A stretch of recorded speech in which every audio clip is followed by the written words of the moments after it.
This past week, LorcanaHQ held a tournament that had 43 participants with 5 rounds of Swiss and a top 8. This deck went 4-1 in Swiss and then ended up winning it all. If you want to watch the entire finals match, it is linked in the description below. This deck is extremely versatile, and in best 2 of 3 matches where you know what the opponent is playing, this deck has the ability to ink anything you don't need and have plenty of counters. This deck boasts 90% of its cards being inkable, meaning you will never have a problem with ink, and you really only need 5 to 6 ink each game. Let's go through the deck list, and then I have some gameplay at the end. We start off with 4 copies of Lilo Making a Wish. This is just one of the best aggro cards and is an auto 4 of. Next up is 4 copies of Stitch New Dog, which is our base 1-cost inkable 2/2 character that also provides an early shift target to Stitch Rockstar. We have another 1-cost inkable 2/2 in Flounder, which is just more go wide and is another cheap card for Stitch Rockstar. Continuing that is 4 copies of Minnie Mouse Beloved Princess, who has 3 willpower. This is the same as Simba Protective Cub, who adds Bodyguard to protect our cheaper characters, and we run 4 of that as well. Rounding out the 2-cost characters is 4 copies of Aurora Regal Princess, who quests for 2 lore, but also is an early shift target for Aurora Dreaming Guardian. Moving on to 3 costs, and we have 2 copies of Mr. Smee Loyal First Mate, who has the highest willpower for any 3-cost or lower card with 5. We have 4 copies of Jasmine Disguised, who is just a vanilla 3/3 that quests for 2 lore, but more importantly is a shift target for Jasmine Queen of Agrabah. Next is 4 copies of arguably one of the best cards in this set, Rapunzel Gifted with Healing. This card generates so much advantage, healing up to 3 damage and drawing a card for each damage. Because we have so many high willpower characters, we can swing into something, then play Rapunzel to heal and draw. Kicking off our mini 5 costs, and we have 2 copies of Maximus Palace Horse, which is our big bodyguard and also adds support, meaning when we quest with him, we get to add his strength of 4 to another character. This is great for making big characters to take out opposing threats. We run 4 copies of Moana of Motunui, who is a 3 lore quester with a great 6 willpower. She also adds that whenever she quests, we get to ready our other princess characters. This deck runs 24 princess cards, so we should always get advantage out of her while protecting our other princesses by not leaving them be able to be challenged. Speaking of protection, and we have 4 copies of Aurora Dreaming Guardian, which has shift 3, meaning we can go Aurora Regal Princess turn 2, then shift into Dreaming Guardian on turn 3. Her ability grants all our other characters in play ward, meaning they can't be chosen except to be challenged. This protects our characters from things like Smash, Dragonfire, Let It Go, or any of the Emerald targeting effects. Our next 5 cost we run 4 copies of, and it's another shift 3 target with Jasmine Queen of Agrabah, who adds that when she is played or quests, we get to remove up to 2 damage from each of our characters. This is amazing healing in the fact it's each of our characters, including herself. Our final 5 cost is Maleficent Uninvited, who is just an amazing 3 lore quester with 6 willpower, meaning she's a perfect target for Rapunzel if the opponent doesn't take her out completely. The final character is 4 copies of Stitch Rockstar, which is shift 4 to play early on our Stitch New Dog, and also anytime we play a 1 or 2 cost character, we can exert them to draw a card. This deck has 21 and 2 cost characters, so between this and Rapunzel, we have excellent draw power. And on top of all that, he is also another 3 lore quester. For actions, we start off with 2 copies of Just in Time, which lets us play a 5 cost or less card for only 3 cost. This lets us drop any of our 5 costs 2 turns early, letting us start controlling the board early. We also have 2 copies of You Have Forgotten Me, which forces the opponent to discard 2 cards. This is great mid to late game when our opponent's hand should be smaller. Our last action is the song Let It Go, which lets us put a character into that player's inkwell. Since we run so many 5 cost characters, we should be able to sing this for free most of the time. The final card in this deck is 2 copies of Eye of the Fates, which is an item that when exerted, a chosen character quests for 1 more lore this turn. Because we quest early and often, this is a great item card in this deck. Now let's get into some gameplay. Alright, first game up, and we are going to go first here. Looks like we have 2 Auroras. We do have our little Jasmine and big Jasmine, so I'm going to send the Auroras and You Have Forgotten Me back here. And let's go ahead and throw the other You Have Forgotten Me. Alright, so we have a halfway decent hand here. We have our Rapunzel, we have our shift into Jasmine. We also have a Just in Time, just in case we want to go straight into Jasmine. I'm going to go ahead and ink this Minnie Mouse. Friends on the other side. It's a weird early ink here. Play a Captain Hook. Get a Stitch Rockstar. I'm going to go ahead and ink that because we don't really need that right now. Get Minnie Mouse out and pass.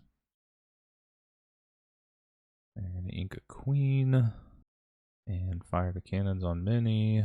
That's alright. They're going to quest with Captain Hook so we can just get our just in time into Jasmine to remove those 2 damage counters. I'm going to ink the small Jasmine since we don't need her, since we are going to just go ahead and just in time the Jasmine Queen here. Remove the damage from Minnie. And then I'm going to go ahead and just take out the Captain Hook here. Ink Rabbit's Pocket Watch. And just pass. We get a Flounder. I'm just going to go ahead and ink that. And then I'm just going to go ahead and quest with no threats on board because I don't want to overextend ourselves playing against Steel with no Aurora to give us ward here. So we'll just see what the opponent has here. They're going to ink a Beast. And they're going to play a Mickey Mouse. There is an Aurora, which is perfect to give us ward. I'm going to ink this Maleficent to drop the Aurora out. Now we don't need to worry about smashes or fire the cannons or anything like that. We still need to watch out for grab your sword because that doesn't specifically target. But they are going to throw down a Hans. And then they're going to go ahead and take out our Minnie Mouse. We draw a Simba Protective Cub. I'm going to go ahead and ink that. Go ahead and take out the Mickey Mouse to put 3 damage counters on Jasmine. Because then I can drop Rapunzel to heal those 3 and draw 3. See another Moana, a Maleficent. With only a Hans on board, I'm just going to go ahead and quest with Aurora here. Play a Captain Hook to bring their fire the cannons back. They're just going to quest with Hans. And put a damage on our Aurora. That's fine because Jasmine can heal that. Go ahead and get our Moana out. And then we're just going to quest with Jasmine to take the damage off Aurora. And then quest with Aurora and Rapunzel. Because now we're up 14-3, so I'm not even worried about them taking out Aurora to stop ward. We are in a fantastic spot right here. They're going to ink another Friends on the other side. Then there's the grab your sword. And they're going to go ahead and take out our Jasmine. And our Aurora. And we draw a Let It Go. We'll go ahead and drop Rapunzel. I'd like to heal up the Moana since she can ready characters. We see a Stitch. Go ahead and drop that into play. Go ahead and quest with Rapunzel. Then I will quest with Moana and ready Rapunzel. And barring any mass removal, we should have the win here. So they do have grab your sword. That is fine as long as they don't have too much more here. Inca Jafar. Have a fire your cannons to take out Rapunzel. Alright, and it looks like they're just going to trade and take out Moana, so that will be game because they have no more ink to spend, and it'll pass to our turn where we will have our Rapunzel to quest with and get us to 20 lore. So let's go ahead and jump into a second game because that was extremely quick here. Alright, on to the second match here. We're going to be going second. Like we got 2 Stitch Rock Stars. I'm going to go ahead and get rid of both of those. Get rid of the Let It Go. Get rid of the Big Jasmine since we don't have the little one. See another Let It Go. 2 Maleficents. Not a great starting hand. We have a couple early pieces here, but let's see how we go here. I'm going to ink in Aladdin. Play Shield of Virtue. We draw another Maximus. I'm going to go ahead and ink one of these Maleficents. And get Flounder out.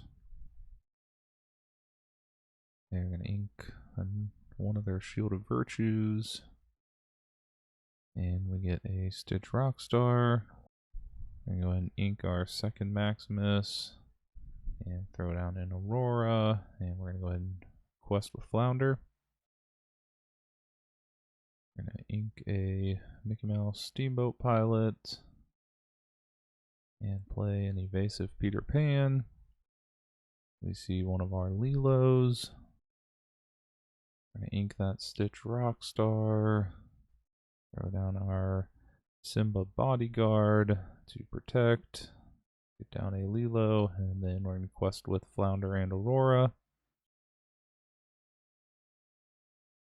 We're going to ink a Sudden Chill. Play down a Sergeant Tibbs. We're going to ready our Simba, okay. And take out our Aurora. I don't know why they didn't just take out our Simba. I guess Aurora's a 2-lore quester, but that's right. We're going to go ahead and ink the Maleficent here. And then just go ahead and quest with everyone since we do have our Simba. I'm going to ink a Tinkerbell. Drop a Mad Hatter. And quest with Tibbs. And it's our turn. We see another Lilo. I think I'm just going to ink this, let it go to play a Maximus, because Maximus can just take out Mad Hatter where they'll only be able to draw 1 card. Plus it gives us another big bodyguard here. So we're up to 12-1. So I think this is going to be another really quick game here. They're going to play a Evasive Pongo.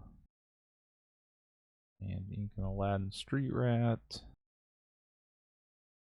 And then they're just going to go ahead and quest with Tibbs and Mad Hatter. Past us, we see a Moana. Go ahead and drop this Maleficent. And then take out the Mad Hatter. They can draw a card. That is alright. Because then I'm just going to quest with the rest of them. And that brings us up to 16 lore. I don't think there's anything with their board state. Only 3 in hand. Guess they could ink and drop a Be Prepared, but this deck isn't looking like... Yeah, there's a victory. This wasn't looking like your typical Ruby meta deck. This is probably just a deck that they're playing with the cards they had. But I hope these 2 games showed off how powerful this deck is with the ability to shift what it wants to do. It can go extremely aggro if the opponent's going to go aggro.